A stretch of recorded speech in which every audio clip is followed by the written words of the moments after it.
इन दिनों हम लोग तुलसी और गिलोय का प्रयोग करते हैं, तो ये देखिए कि हम लोगों की इम्यूनिटी को स्ट्रॉन्ग करने के लिए काफ़ी अच्छा है। और जो है इससे हम लोग बहुत सारे रोगों से बच सकते हैं, अगर उसमें साथ में थोड़ी-सी हल्दी का प्रयोग भी कर लिया जाए, क्योंकि हल्दी जो है बेसिकली जो है इम्यूनो मॉड्यूलेटर है, और उसमें कुरकुमाइन जो एक साल्ट होता है, वो साल्ट जो है एंटी कैंसरस भी माना गया है।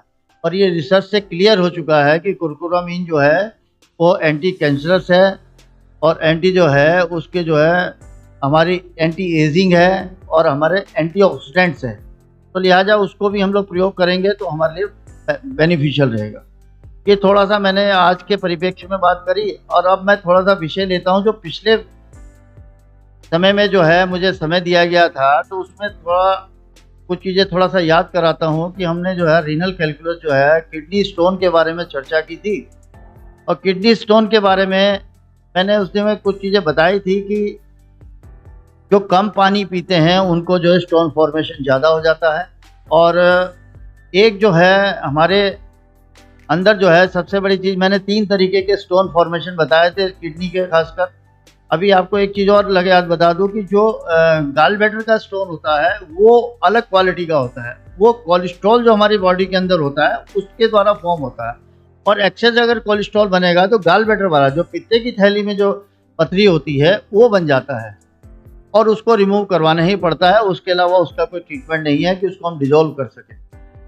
और रीनल स्टोन जो किडनी स्टोन के बारे में मैंने चर्चा पिछली बार की थी कि 3 तरीके का होता है, एक ऑक्सलेट्स का, दूसरा जो है यूरिक एसिड का, तीसरा जो है इन्फेक्शस स्टोन। ये थोड़ा-सा रिमाइंड करवा रहा हूँ क्योंकि उसको कंटिन्यूटी में फिर मैं आगे बताता हूँ कि इसका, और इसके बारे में मैंने पूरी विस्तृत चर्चा की थी कि किस हिसाब से वो फॉर्मेशन होता है हमारे बॉडी के अंदर स्टोन, और स्टोन को जो है कैसे-कैसे जो है उसके जो है क्या उसके सिम्पटम्स आते हैं। सीवियर जो है किडनी एरिया में पेन होता है, वॉमिटिंग होने की टेंडेंसी होती है, फीवर आता है, फीवर विद चिल होता है, फीवर शिवरिंग होती है, ठंड लगती है, ठंड के साथ फीवर आता है।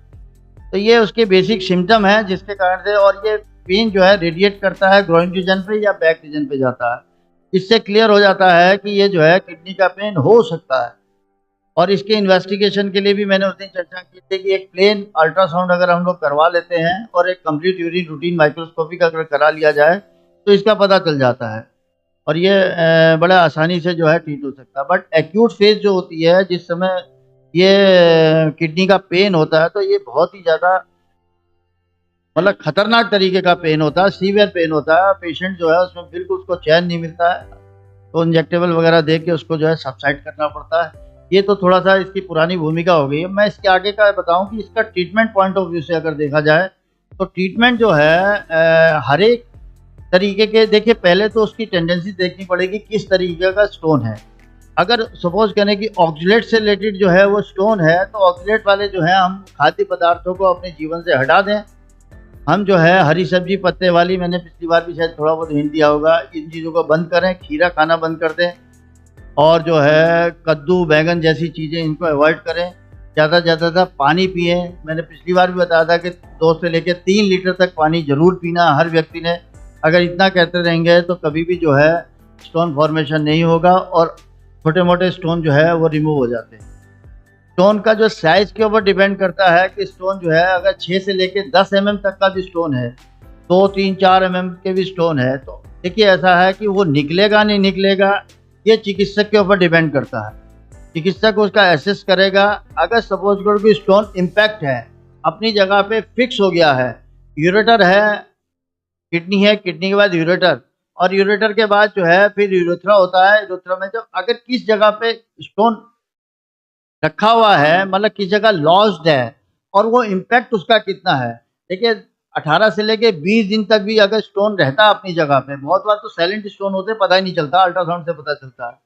तो अगर सपोज़ करें कि जो है कि इस तरीके का स्टोन है और वो 20 दिन तक भी अगर पड़ा है, और अगर पेनफुल कंडीशन में नहीं, तो वो अपनी जगह से अगर इम्पैक्टेड नहीं है तो वो निकल सकता है। एक्सेस पानी पिलाने से और इस तरीके से वो निकल जाता है।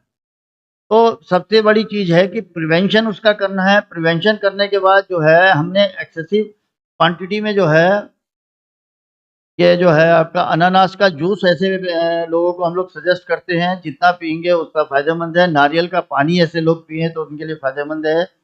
इसके अलावा जो है गाजर खाएँ तब भी वो स्टोन टूट के निकल जाता है, जो ऑक्सलेट टाइप के होते हैं।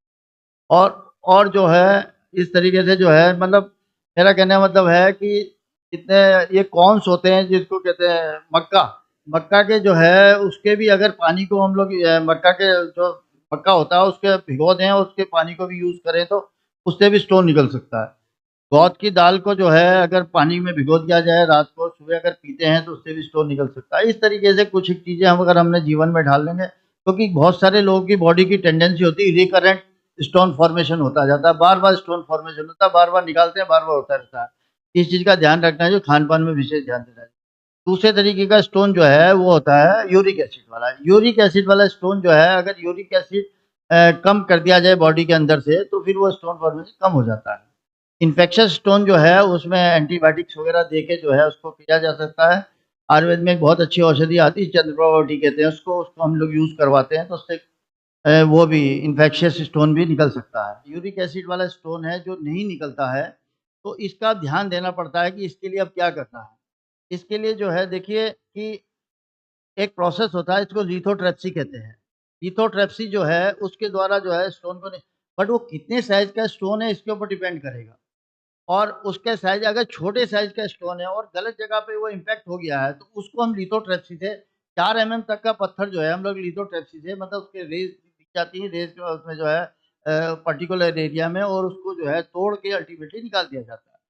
अगर सपोज़ करो कि बहुत बड़े साइज़ का स्टोन है, अगर वो नहीं निकल पा रहा है, तो फिर उसका जो है ओपन सर्जरी होती है, ओपन सर्जरी का करने के बाद जो है उस स्टोन को निकाला जाता है, वो सर्जन का भी काम है। तो इन चीज़ों का हम लोग अगर अपने जीवन में ध्यान देंगे और अपने खान-पान में विशेष अपने इन चीज़ों को लाएँगे, क्या चीज़ें हमने खानी है, क्या नहीं खानी, इसका जो है अगर ध्यान रखेंगे, तो इस तरीके की व्याधियों से हम लोग मुक्ति पा सकते हैं।